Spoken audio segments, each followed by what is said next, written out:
Hello, so today we are making a correction of the oral comprehension. Is it worth going to university? Alors, je vous ai tapé le script et puis j'ai surligné des mots qui sont importants, qu'il faut connaître.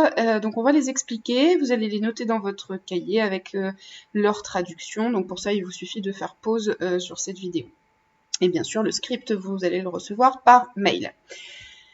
Donc on a 2 intervenants, c'est toujours important de compter combien il y a de voix. Quand vous faites votre bilan à l'écrit pour le bac, vous devez dire c'est un document audio dans lequel on entend X personnes. Donc ici on a 2 personnes, Journalist and Professor Vedder.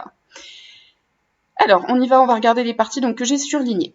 Ici on a le verbe join qui veut dire rejoindre.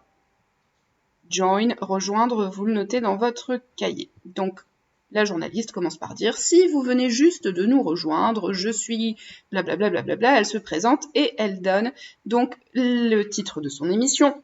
Et NPR News, qui est une chaîne de radio américaine. Donc ça, si vous étiez en train d'écrire votre recap pour le bac, vous devriez le préciser si vous avez réussi à le repérer. On passe à la suite du lexique. Ici, on a nowadays, qui veut dire de nos jours. Et almost, qui veut dire presque. Ce qu'elle explique ici, c'est que donc, de nos jours, une éducation à l'université ne veut pas toujours dire que vous aurez un boulot. Par contre, ça veut presque toujours, almost always, dire que vous allez avoir des dettes. Donc c'est le thème du chapitre qu'on travaille en ce moment. Et donc la question qu'elle pose, qui est aussi le titre de la compréhension orale, is it worth going to college? Is it worth, vous le notez, ça veut dire est-ce que ça vaut la peine? Alors, on peut mettre ce qu'on veut derrière. Est-ce que ça vaut la peine de faire ceci? Est-ce que ça vaut la peine de faire cela? La seule chose, c'est que le verbe, vous allez lui coller ing. Par exemple, est-ce la peine de faire du sport? Is it worth doing sports? Et donc, il ne faut pas oublier le ing. Ici, on a le mot burden, qui veut dire c'est un fardeau, donc c'est quelque chose qu'on a porté, c'est une contrainte, etc. Donc, en effet, avoir des dettes liées aux études supérieures, c'est un fardeau. Are we making a mistake? Mistake, qui veut dire une erreur. Donc, elle demande, en gros, si c'est une erreur, de pousser les gens à faire des études supérieures, alors qu'ils vont avoir des dettes très importantes. Et elle utilise l'expression no matter what. Donc, peu importe ce qui peut se passer, on est en train d'encourager les jeunes à faire des études supérieures. Est-ce que c'est une bonne idée? Et donc, on a la réponse de Professor Vedder. Et ici, il utilise l'expression shouldn't. C'est une expression qui permet de donner un conseil. Donc, lui, il dit qu'il ne devrait probablement pas aller à l'université. College, university, on en a parlé, vous vous souvenez des différences et des points communs.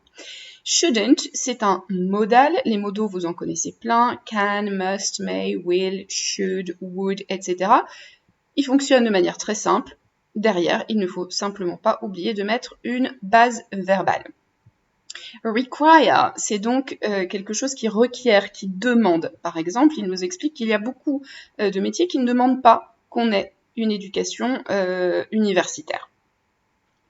Ici, increasingly, on reconnaît le verbe increase, qui donc veut dire augmenter. Et donc ici, c'est increasingly, c'est l'adverbe qui veut dire en augmentation. Ici, on a une expression fewer and fewer, qui veut dire de moins en moins. Donc ici, de moins en moins de métiers. Et si vous regardez plus bas, on a le contraire, more and more, qui veut dire de plus en plus. Graduate, on l'avait peut-être déjà noté, mais on le rappelle, donc c'est obtenir un diplôme. Too many students, trop d'élèves, donc too many, c'est donc trop. Et enfin, une dernière remarque, recession, c'est la récession. La récession, c'est donc la crise économique. Et donc, en effet, il peut y avoir pas mal de boulots qui sont disponibles pour les jeunes qui n'ont pas besoin d'obtenir un diplôme à l'université. J'espère que ces explications ont clarifié la compréhension orale et on se retrouve la semaine prochaine pour une nouvelle activité. Portez-vous bien. Bye bye!